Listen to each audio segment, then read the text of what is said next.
Uh, What up?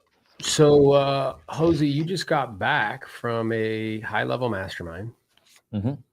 where individuals, real estate professionals, we'll call them, Yeah. do high levels of transactions, not only in the retail space, but also in the creative space. I think the majority of them do them in the creative space. Mhm. So, share with us some of your main takeaways from that event. Um, one of them was they asked the question, and one of the questions was, if you had to double your business over the next year without increasing your expenses, what would you do? And then they gave you some time to think about it. So let me ask the audience that if you had to double your business or grow your business over the next 30, 60, 90 days without increasing your expenses, what would you do? So Mhm. what came up for me, I'm like, okay, like I probably have to reevaluate like marketing channels, like be like, okay, like which marketing channels are giving me the best return on investment, and are there inefficiencies to what I'm doing and what's actually driving revenue to the company and what's not. And then if I find those inefficiencies, then I'm able to pour more into the marketing channels that are actually bringing in revenue and grow it that way, because I'm technically not increasing expenses. I'm basically taking the resources that I'm already allocating and moving them into different areas. The other thing that came up for me was um, conversion as well too.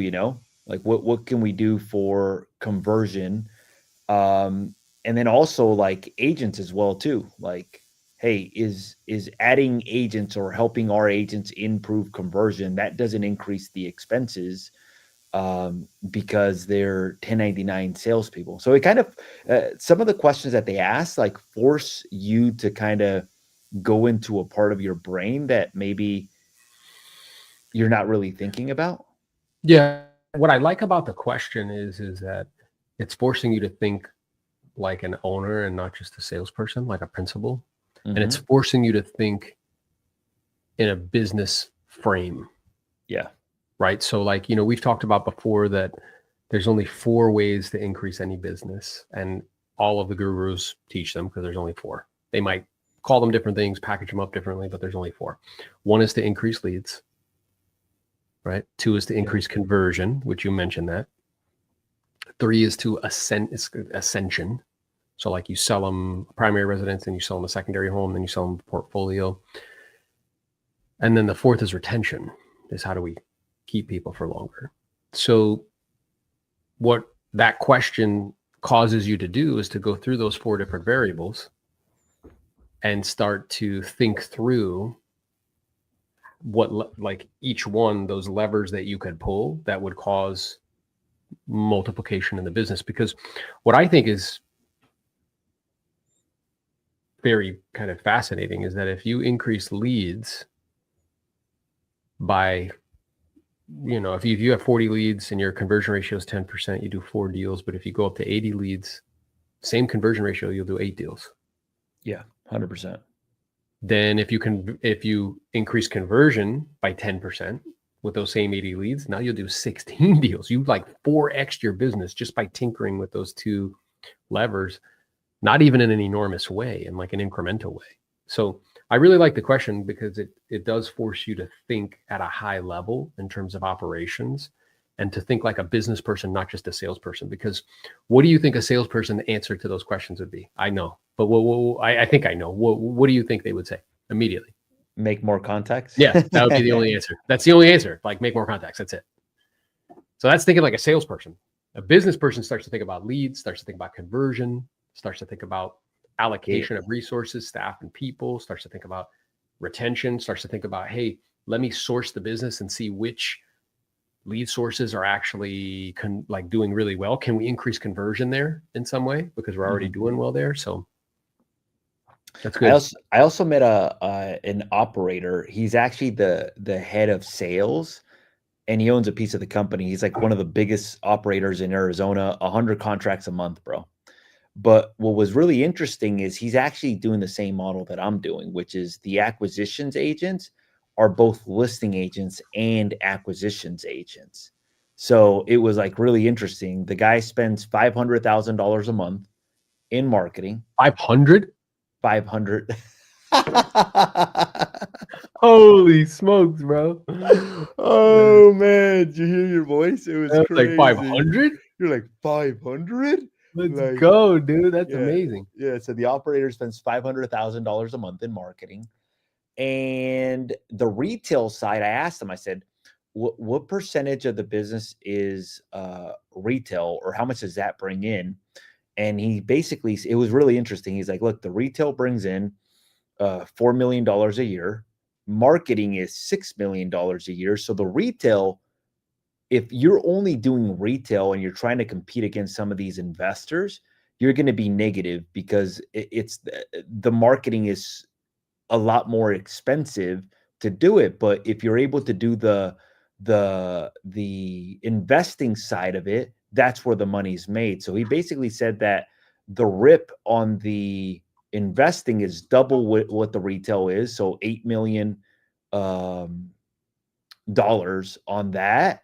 And then he basically, I asked him, I said, how long does a typical listing, the cash conversion cycle? He's like, typical listing about 4.5 months from start to finish.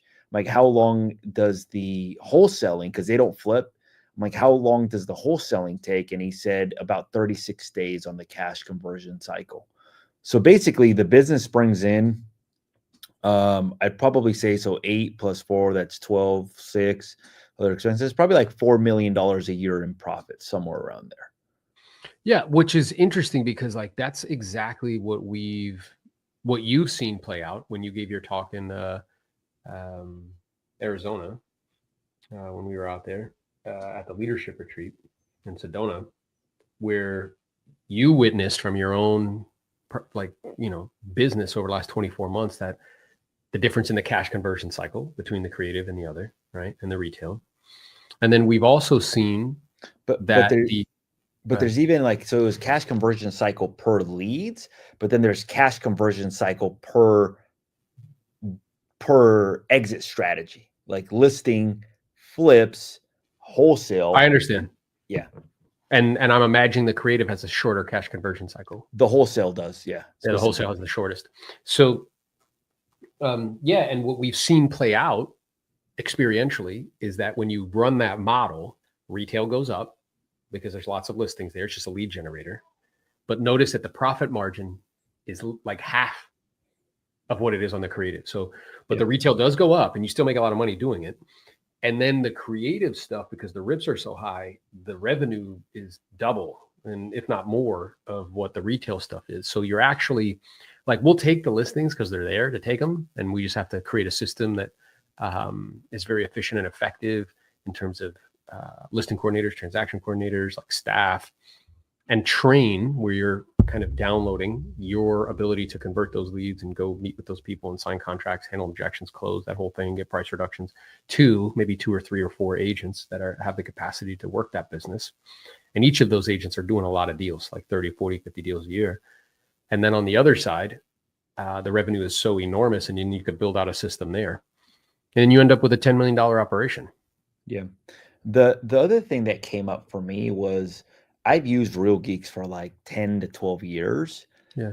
but really Real Geeks is it's got a CRM, but it's more of a good IDX website, meaning like a good website that shows listings and it's SEO friendly. That's really what Real Geeks is.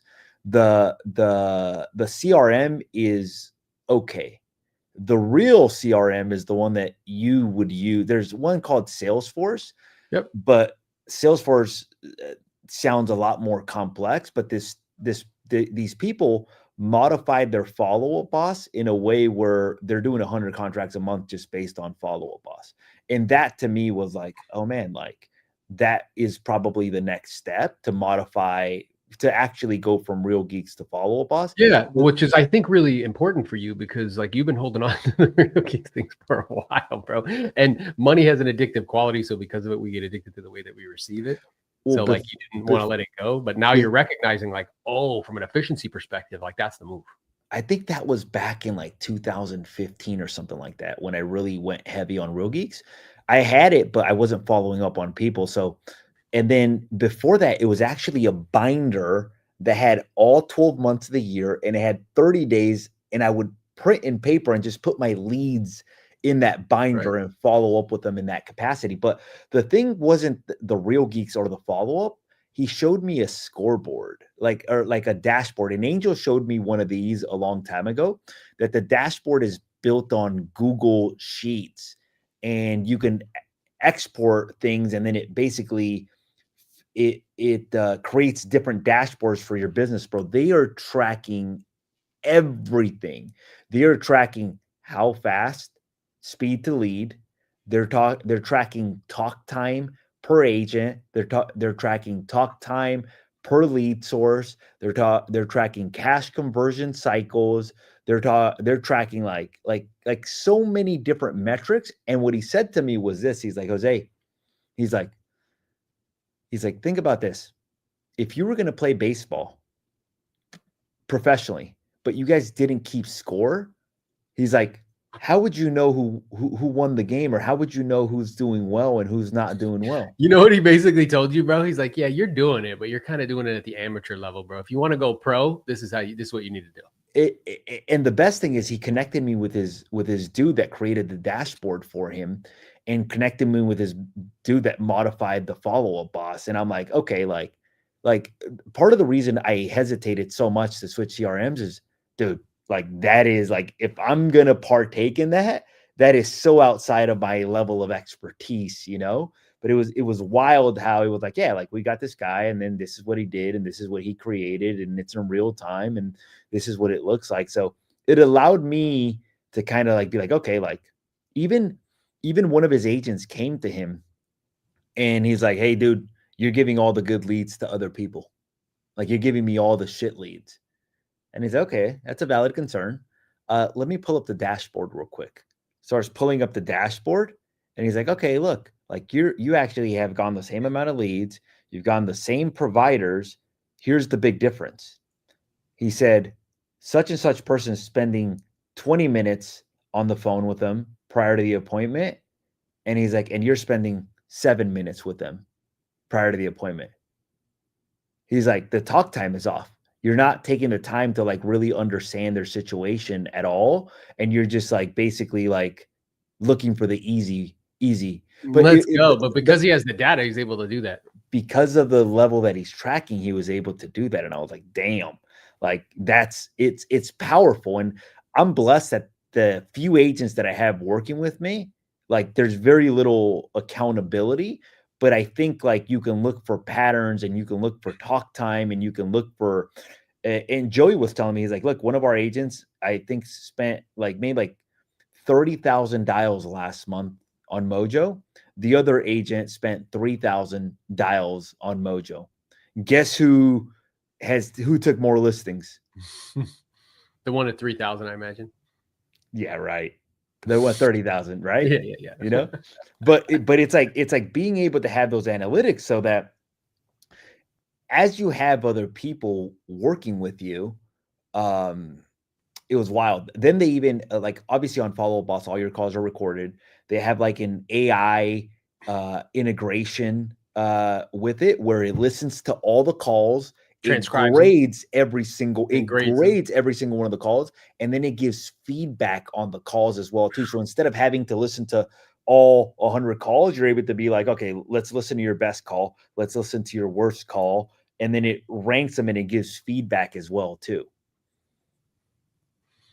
Bro, I love that. So what's coming to the surface then is like you have a decision to make, which is you've seen, you know how we've talked about how like masterminds or guides, somebody's a little bit further down the path. If you wanted to create a very specific outcome, you have to get a picture of what it's supposed to look like first. I saw the picture. You saw the picture. Yeah, Exactly. I know you did. I did. You saw it very clearly. So now Yeah. the decision is that you make now that you see the picture. Because I think if you chose to, bro, if you really chose to, you could do what they're doing. You could do Yeah. 10 million in revenue, top line, 100%.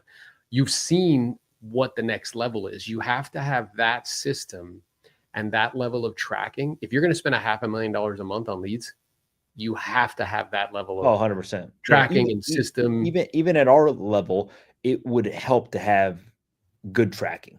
Yeah. I mean, it would help. The whole purpose of putting so like you wouldn't have to you could continue to keep doing what you're doing. You'll continue to do the revenue you're doing, and you can accomplish what you want in terms of like, you know, the ultimate goal and objective in the next 24, 36 months, or however long it's going to be, hopefully less than that, 18, 24 months. You could also put this stuff in place, and then you just end up tinkering with levers. So it's like, oh, let's increase how much we're spending. And then maybe I have to increase like a person, you know, like I train somebody up to be able to convert those leads. And that could be a top line revenue, you know, 5, 8, $10 million a year thing if you chose to. You guys used to track your, you guys used to, Gabriella did your guys' follow-up boss, and you guys would do all your transactions inside follow-up boss, right? All your action plans. Yeah. So what it made me think about too is like, so I have, and all of our SOPs, by the way, were in follow-up boss as well. And so like when the tag changes from, let's say like, potential listing to active listing, the SOP automatically pops up and the listing coordinator can go right down the list and do everything. Now, here's the wild part, Jose. So like I just spoke to, and I'm in talks with for the Do More Deals Summit to bring a guy who is an expert in AI. And he let me, I did an intro call with him last week. And I have a follow-up call with him because I'm learning, I'm tinkering with, and it's, I mean, me and you have had conversations about it, and you're like, yeah, dude, I'm just using it like Google. And I'm like, yeah, but you can do these things, projects, and you can do, build custom GPTs and whatever. And I'm tinkering around with it, but he's an expert at it. And he's a consultant and does it at a really high level for people. And that's going to be so good for the people. Oh, dude, you know what he said to me? Because I was explaining him what I just shared with you. He's like, oh, yeah, like an agent that essentially you can create a bunch of projects. Yeah. That do rote repetitious things, but they take over like a whole department where you basically create a workflow. So let's say for listing coordination, that SOP pops up, bro, you can have an AI agent that goes down the list and does all the thing on the SOP. Now, the other thing he's going to do, which is wild, is he's going to show us something from a sales perspective. Because that's getting really, really good over time. Like when it first came out, remember like a year or two ago when it first came out and everybody was blown away because it was like somebody talking about like Tesla cars or something, and it was an AI bot and it was having a conversation with somebody and like kind of a sales conversation. But the issue at the time was that there was lag in responses, right? Like you would say, yeah, that's fine. And then it'd be quiet. Yeah. It's getting better. Okay, great. Got it. And then it would go, right? Well, now it's becoming almost indecipherable. Where you can't actually see the pause, basically. You can't see the pause. That's exactly right. So there's ways, particularly for inbound stuff, that you could have it basically pre-qualify. So all of that knowledge that you have had to learn, which is difficult for agents, the kind of shifting away from, hey, I just want to list the property, to, hey, we're a multifaceted real estate company. We can help you in various different ways, how to ask all the questions, basically all the puzzle, you know, your thing with the puzzle pieces. Yeah. You can have AI do that.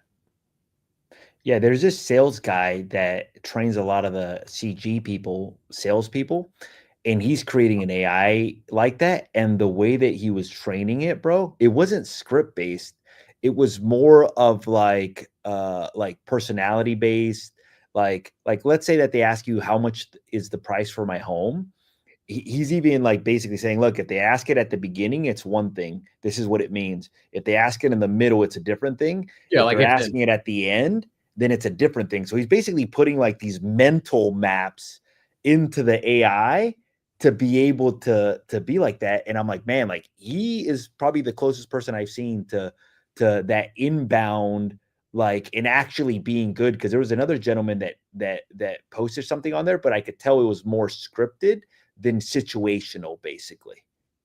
So it was even the way that you train it was and they had a whole day, like, so they talked about what you did too, like about a project. Like, so they had one of the guys did a board of directors basically, and he runs certain decisions through his business through a project that's a board of directors. So he had like Anthony Robbins, he had Jesus, he had um like Ray Dalio, and then he's like, look, give me whenever you give me feedback, give me something exponential, and then give me something a quote of what this means to them. And he'd ask him a question, be like, oh, and then Ray Dalio or Elon Musk would say, hey, look, think about the future, think about impacting people's lives, think about this, blah blah blah. So you're able to ask it questions, and then it's able to give you like 20 different points of views from like your board of directors, basically. Yeah, I created a custom GPT basically to do that, like with health, where I loaded in all of my like blood work with my business. I gave it all of the breakdown of like the staff, the revenue, like everything, the way it works, what our model is. I uploaded my YouTube channel and like all my platforms so we can like know what's going on. And then I asked it to give me a business plan. It was pretty solid, bro. So, but I think to get back before we like digress too much, what's coming to the surface, like it's really important for everybody who's watching this.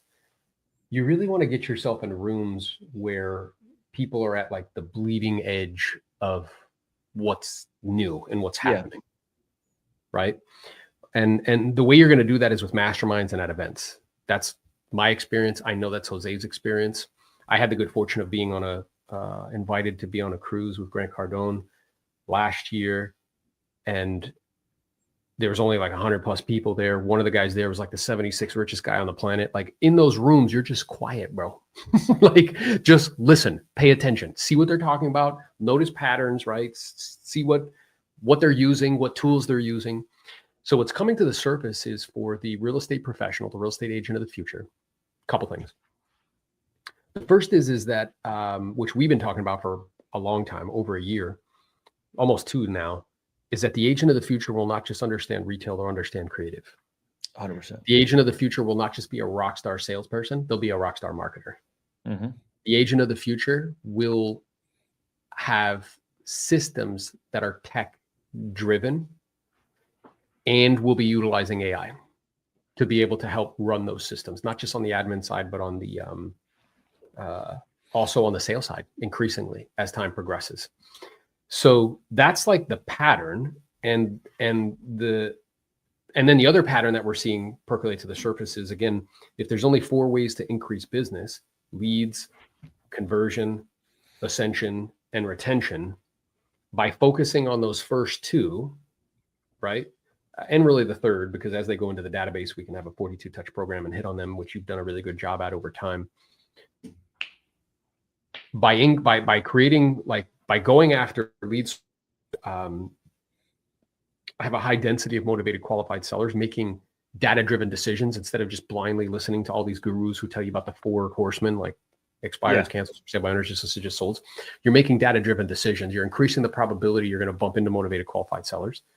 By adding cash offers to the mix, you're getting people to raise their hand and say, hey, I want a cash offer. By increasing product knowledge, right? You're therefore now converting at a higher level because you'll convert more of those leads. Retail business will go up.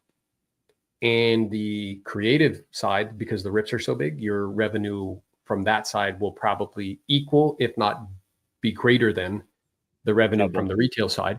And then in order to continue to keep growing that and scaling it, it's a matter of continuing to like turn the knob on leads and then having a infrastructure. So I created an infrastructure to be able to sell real estate in high volume, 150, 200 deals a year. We did that for 10 years in a row.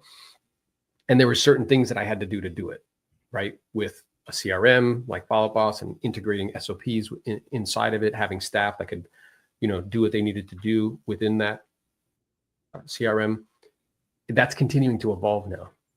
So not only is it the CRM that's critically and important, augmenting the CRM to be able to track and do what it needs to do in combination with AI. And that allows you to essentially do more business without having to add a lot of more people. Yeah. Which causes it to be like wildly profitable. But that's like the pattern. That's what seems to be like the way. And people that are at the forefront of it are doing it right now.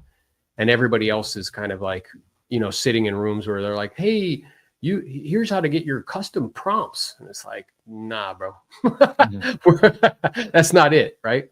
Well, even what I was doing comps today on a property in LA, and there was like 4 or 5 different addresses to different buildings, different locations, all high rise.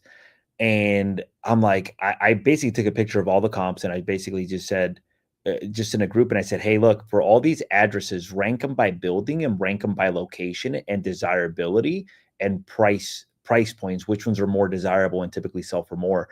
And what it did is it helped me understand, like, okay, like these are better because of their location. And it's like, look, the ones where your owner is going to sell, the location is good, but it's kind of skittish. It's kind of like a little bit more troublesome, but the buildings are legit.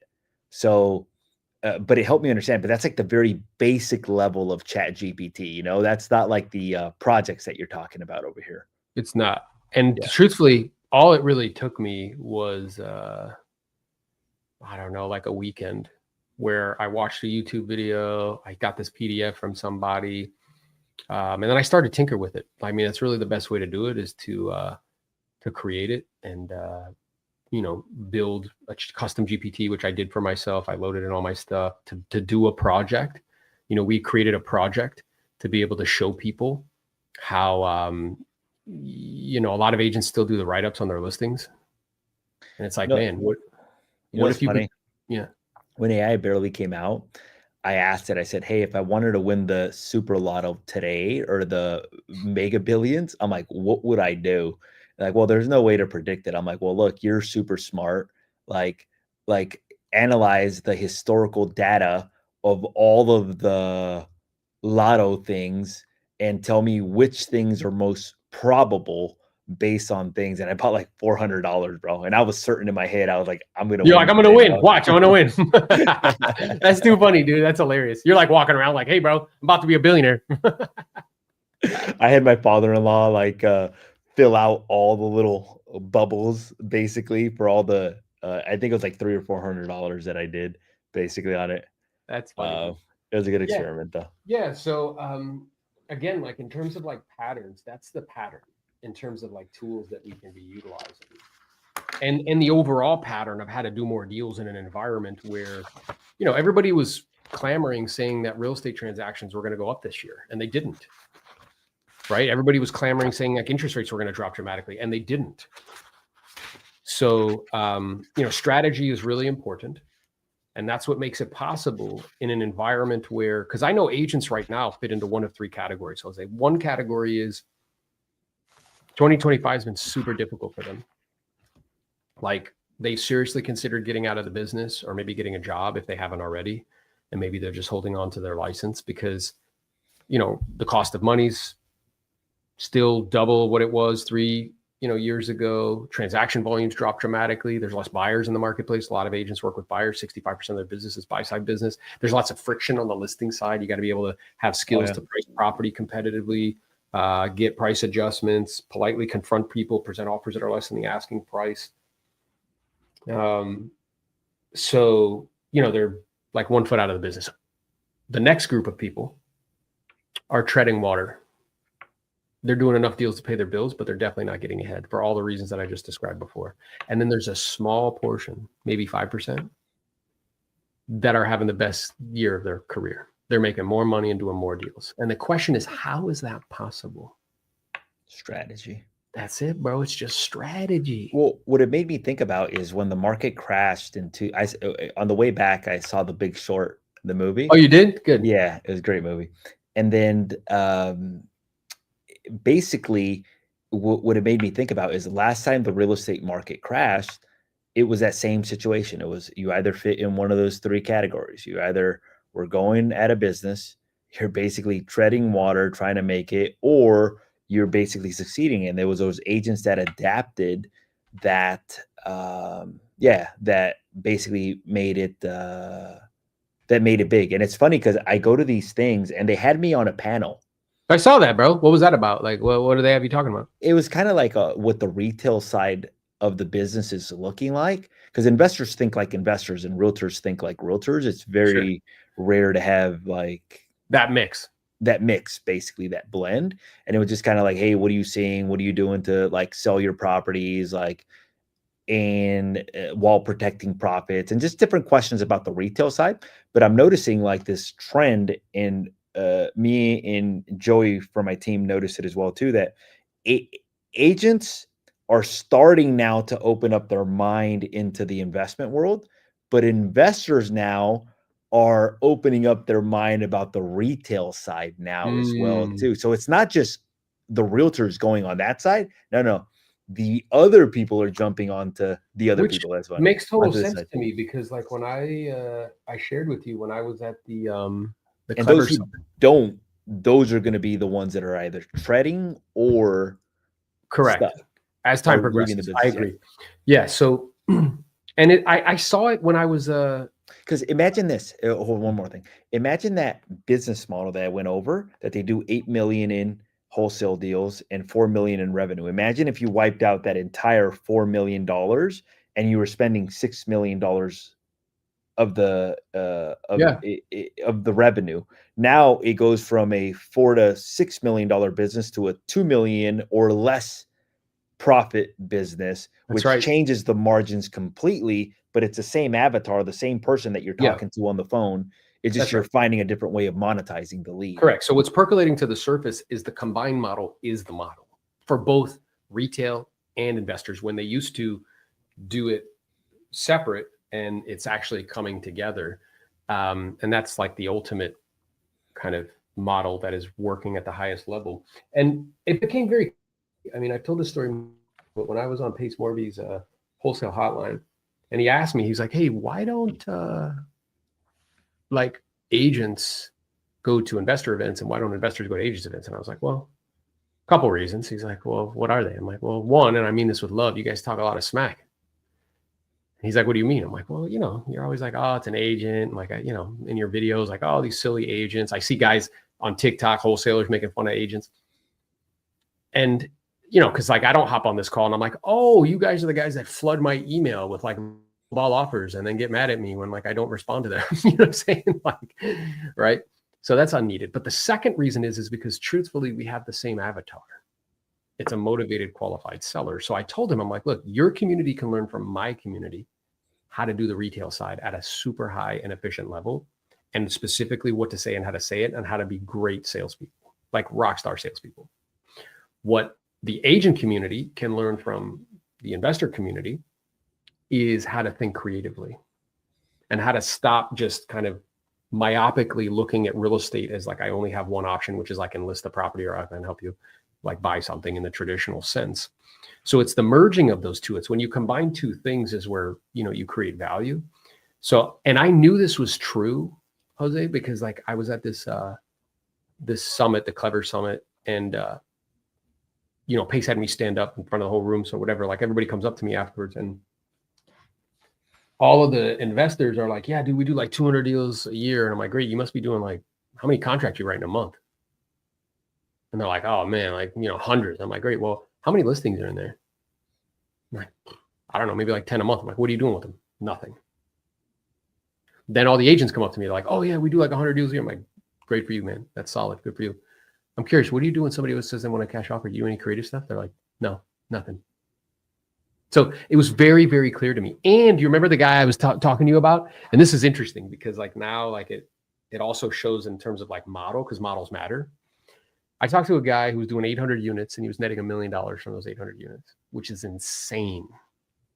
Super low Meaning profit. like, yeah, super low. Yeah. Like And then insane, not in a good way, guys. not in a good way. And I was like, hey, do you do any like creative stuff? Like flip? He's like, no, not really. I do like 3 flips a year. I was like, And I'm like, I'm curious, do you do any like ancillary services? And he made like a couple $100,000, like $500,000 from ancillary services. I was like, okay, like, mortgage, title.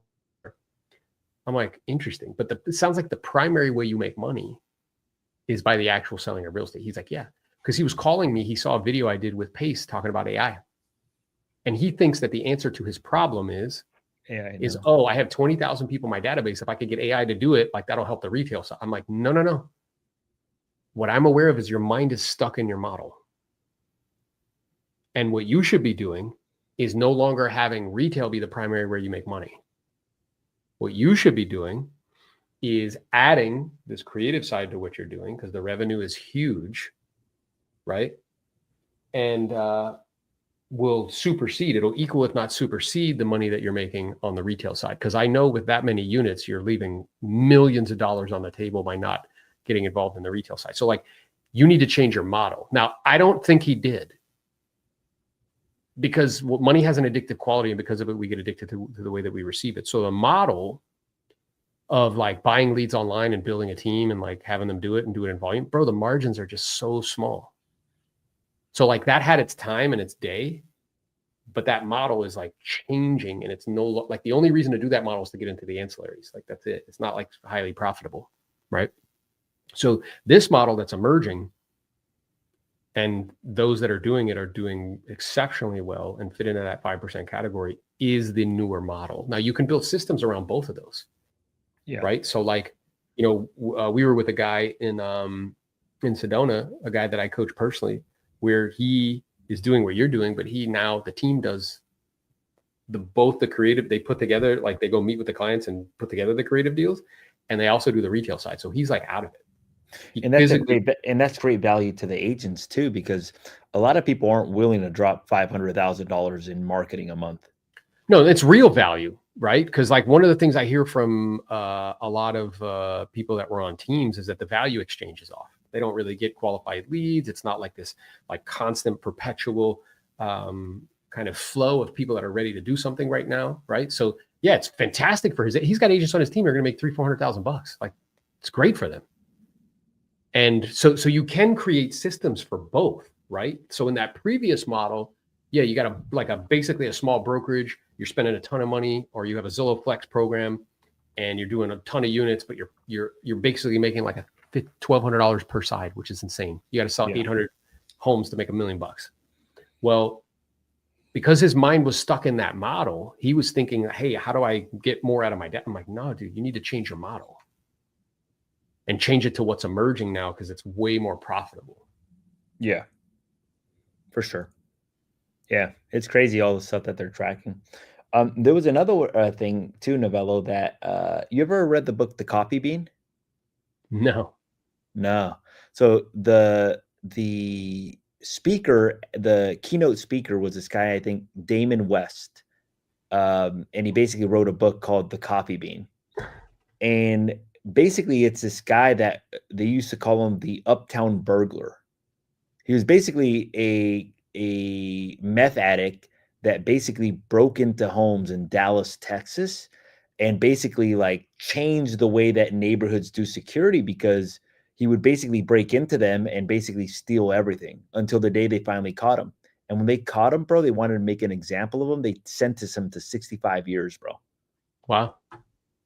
So he met a guy in the jail before he went to federal prison. And when he met that guy, he basically said like, hey, like, what do I got to do to survive? And the guy basically said, well, you're going to have to join a gang. You know, like, he's like, I can't. He's like, why not? My mom told me there's two things I can't do in prison. Number one is I can't get any tattoos. And number two, I can't freaking join a gang. So he's like, it's almost impossible. He's like, but if you were going to do it, think about it from this perspective.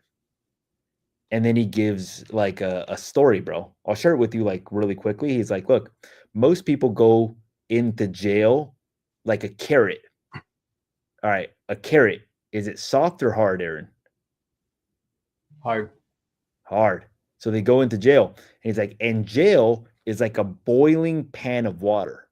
He's like, so what happens when you put a carrot into boiling hot water? It gets soft, yeah. It gets soft. He's like, yeah, most people, they go in there all hard, and freaking jail breaks them down, bro, and gets them like really soft and humbles them tremendously. He's like, then there's a second group of people that go to jail like an egg. And he's like, what? He's like, what does that mean? He's like, they go to jail. And what happens to the egg from the inside when it hits water, the water? He's like, well, the egg gets hard Yeah. basically, and the outside gets hard, and it goes from like this mushy thing to like hard. So he's like, what happened to some people because of their experience in jail is they won't be able to give or receive love because they'll be tainted and they'll be basically hopeless basically at that point. He's like, what you want to be is you want to be the coffee bean. And he's like, how do I be the coffee bean? He's like, well, what happens with a coffee bean when it goes into water? He's like, well, the coffee bean is the only thing that changes the water. So like it changes the entire boiling water into like something delicious and something great and something that even changes color. He's like, well, how do I do that? He's like, well, he's like, you want to provide value without asking for anything in return. So this guy goes in there, bro, starts up like this education program in jail, starts teaching them like how to get their GED, starts teaching them like how to read, how to write, and basically like becomes a coffee bean in jail, bro. Never joins a gang, never gets a tattoo, and changes the entire prison system where he basically becomes like the most popular person in jail. People don't mess with him, and then he gets out of jail and put him on parole, bro. Which it was just like a wild story to be able to, yeah, to be like the coffee bean. So the whole book, I haven't read it, but it's basically about like how to um, give value without asking for anything in return. Basically, how to be the coffee bean in the world, basically. That's And that awesome. was like, yeah, that was great. So Sounds great. That's dope. Did you get the book? Are you gonna read it? I already bought it. Yeah, it's on Mm, my nightstand. very And when nice. I got it, it's actually got pictures, so I'm thinking about reading it to my kids. So That's dope. yeah, I'm gonna get it right now.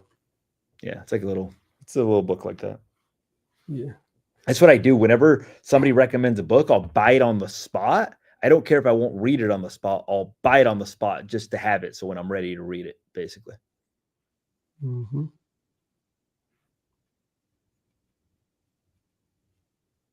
Cool. That's dope. So, and then like during those times when you're like out and away, you go to a mastermind and stuff, like, do you go there with the intention on like specifically something you want to learn, or is it more like it's just like observational where you're just like paying attention? A lot of times it'll pop up like like so they had this workbook, bro.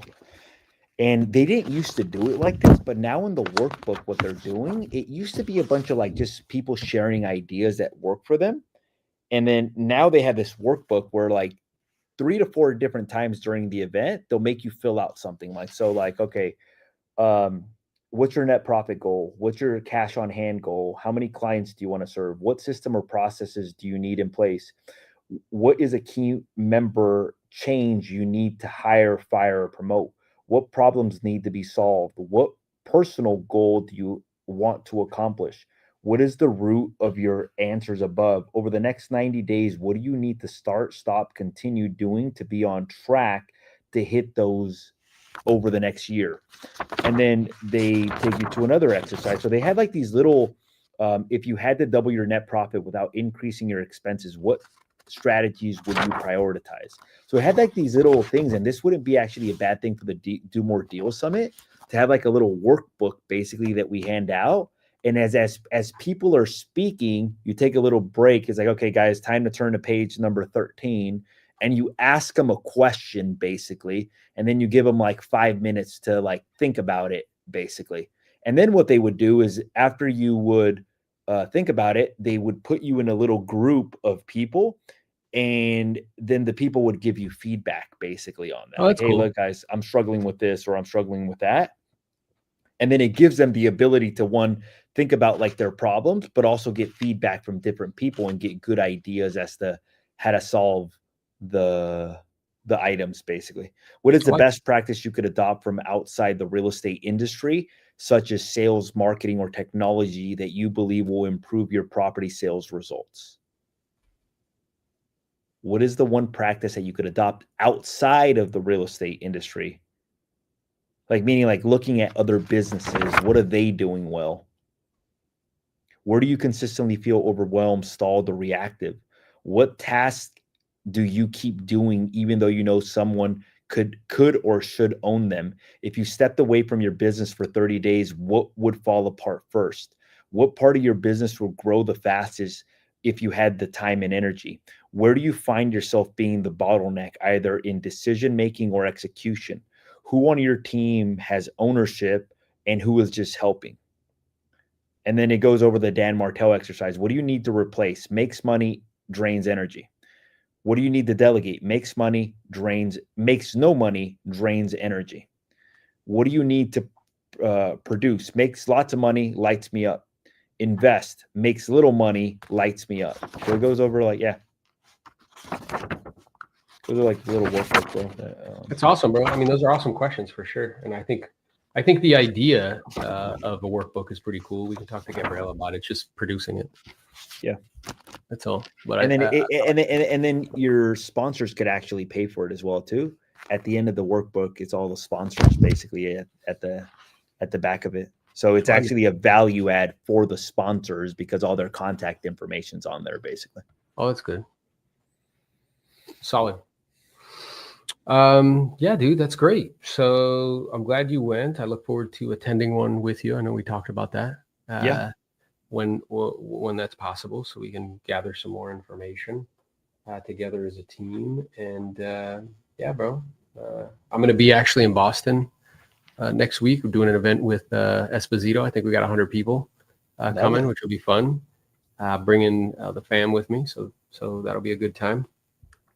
And yeah, just continuing to prepare for the Do More Deals Summit. If you haven't got your tickets for that, get them. You know, all we do is put everybody in a room that you would possibly need to be in a room that can answer any question of anything you want to do in real estate, and just equipping you with all the mental maps, all the skills, and specifically the strategies that are working. So that way you can do more deals and, create more opportunities for yourself and your family. So I dropped the link in the chat. Look forward to seeing you there. Talk to you soon, brother. All right. Later, boss. Bye. Peace.